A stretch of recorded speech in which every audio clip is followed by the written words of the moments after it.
like, comment, share, and subscribe naman dyan mga ito. Maraming salamat po. Biglang binuksan ni Henry ang pinto at pinagalitan si Bora, sinasabing alam niyang isa itong mad-ulash na matanda. Inakusahan ni Irene si Bora ng pangangahas na tawagin ang sarili na papa matapos itong makorrupt ni Janice. Ngumisi si Borges at inamin na nahuli na nila siya. Pagkatapos ay idineklara niya na ipakikita niya sa kanila ang tunay na kapangyarihan ng kanyang sinasamba at nagsimulang magtipon ng demonyong enerhiya. Nagulat si Irene habang nagbabagong anyo ito bilang isang chimera. Ipinahayag ni Bora na sila ay mga hanggal na tupa at ang Diyos na kanyang sinasamba ay si Lord Arthur. Napagtanto ni Irene na naging chimera na ito at sinabing hindi siya makapaniwala na ipinagkanulo nito si Lady Arinia para sa isang katulad ni Arthur. Tumawa si Bora at hinamon si Henry na ipakita ang kanyang makakaya. Nagtaka si Henry kung ano ang maaaring sinabi ni Arthur upang mapaniwala kahit ang papa at kumuha ng isang divine item. Sinabi ni Borger na tila humiram si Henry ng mga low-grade divine items at kinwestiyon kung masasaktan ba siya ng mga peking item na iyon. Isinuot ni Henry ang singsing habang isang maliwanag na liwanag ang nagniningning mula rito. Sinabi niya na hindi siya naniniwala sa mga divine item kundi sa kanyang sarili lamang at idineklara na tatagain niya si Bora. Gamit ang mga pagpapala ni Ra, lumundag siya pasulong at tinamaan ito, na naghati sa katawan nito sa dalawa. Ang katawan ng chimera ay nadurog at nagkalat sa paligid. Gulat na nanunood si Irene. Pagkatapos ay naramdaman ni Henry na may nabasag na itlog sa kanyang bulsa at kinuha ito, iniisip kung ano ang ibinigay sa kanya ni Herabala. Humingi ng paumanhin si Irene sa pagpapakita ng ganoong nakakahiyang eksena at nagpahayag ng kanyang pasasalamat, sinasabing kung wala si Henry, walang sinuman ang makakapansin sa korupsyon ng papa. Sumagot, si Henry na ginawa lamang niya ang dapat niyang gawin. Ipinaliwanag niya na orihinal siyang naparito upang makahanap ng isang bagong Diyos na lalaban sa banal na kapangyarihan ni Janus. Ngunit matapos masaksihan ang nangyari sa papa, hindi na siya sigurado sa planong ito at nagpa siya na iwanan na ang paghahanap para sa isa pang Diyos. Nagtanong si Irene kung paano niya balak labanan si Arthur at sumagot si Henry na pulolikasin niya ang bagay na pinakapinagkakatiwalaan niya. Sa Sierra Snow Tower sa lobby ng unang palapag, tinipon ni Henry ang mga pari at mga wizard at nagtanong kung ang lahat ba ay naruroon na. Inanunsyo niya na tinipon niya ang lahat ng mga wizard para sa isang mahalagang deklarasyon. Sinabi niya na ang huling digmaan na magpapas siya sa kapalaran ng kontinente ay papalapit na at inutusan ang lahat na palakasin ang kanilang mga magic circle ng kahit isa o dalawang antas. Nag-alala ang mga wizard at nagbulungan sa isa't isa, kinukwestiyon kung posible ba talaga ang gayong bagay. Sinabi ni Henry na simple lamang ito, bagamat ang sakit ay hindi masusukat. Pagkatapos ay inutusan niya ang mga katulong na dalhin ang mga lalagyan ng Black Tears. Ipinamahagi ng mga katulong ang mga lalagyan sa bawat wizard. Ipinaliwanag ni Henry na ang mga lalagyan ay naglalaman ng 1,000 patak ng Black Tears, na halos kasing bagsik ng lason. Nagbabala siya na ang pag-inom nito ay magdudulot ng sakit na hindi pa nila kailanman naranasan, ngunit ang pagtitiis dito ay magpapataas ng kanilang mga circle. Hinimok niya silang tiisin ang sakit sa abot ng kanilang makakaya upang makita nila ang liwanag. Nang mapansin ang kanilang takot, tiniyak ni Henry sa kanila na naruroon ang mga pari sakaling may mangyaring hindi maganda at inutusan ang lahat na uminom, sinasabihan ang mga pari na ihanda ang kanilang mga sarili. Ininom ng mga wizard ang Black Tears habang ang mga pari ay nagsimulang manalangin sa kanilang Diyosa upang bigyan ng lakas ang mga nagtipon doon. Pagkatapos ay nagsimulang sumigaw sa sakit ang mga wizard at humingi ng tulong. Nagnilay si Henry na hindi siya naniniwala sa mga Diyos, kundi sa magic, at idineklara na lalabanan niya si Arthur gamit ang magic. Inihambing niya ang mga wizard sa mga apoy, na nagsasabing habang mas marami silang nagtitipon, mas lumalakas ang apoy at hinimok silang magtiis at ipakita ang kanilang potensyal.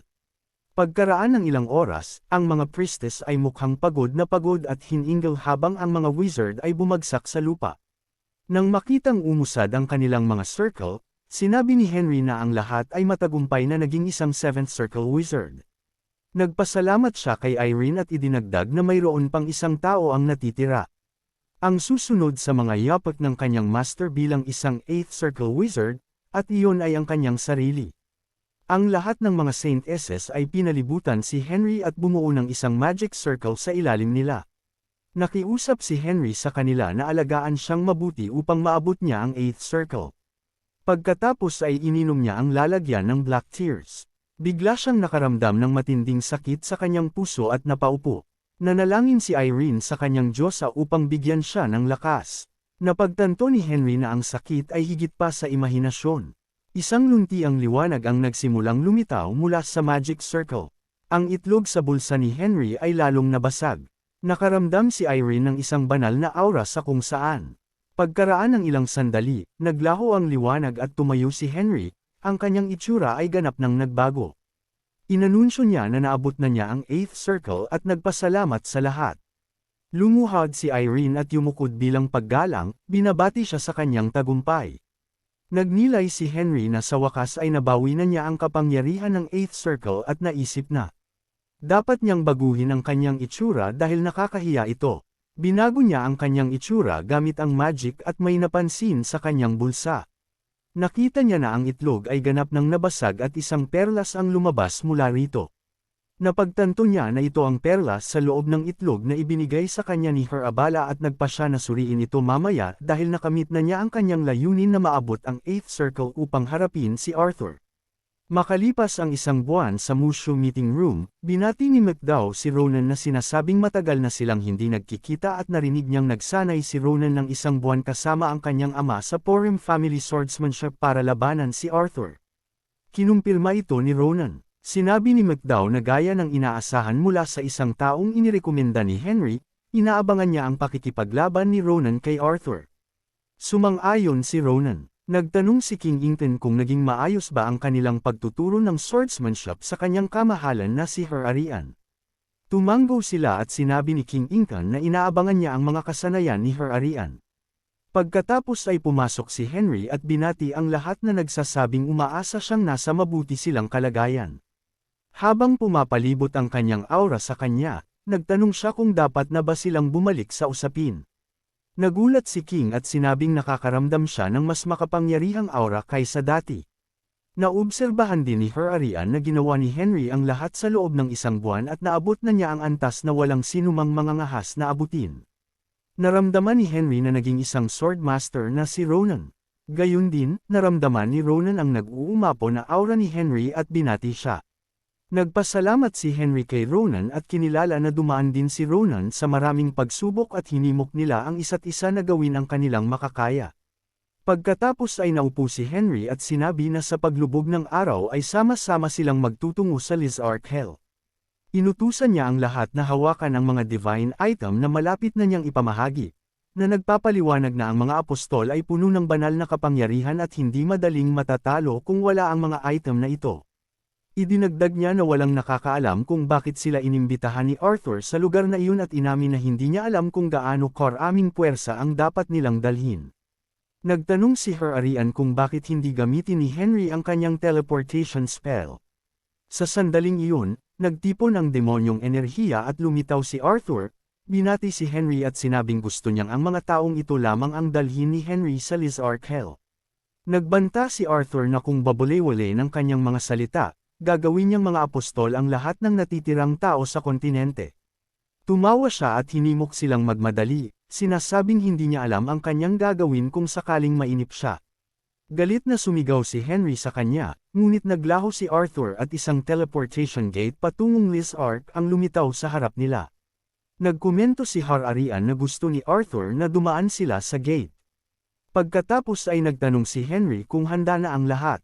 Nagsimulang pumasok si Henry sa teleportation gate at sinabi ni Her-Arian sa kanya na dapat na rin silang sumunod.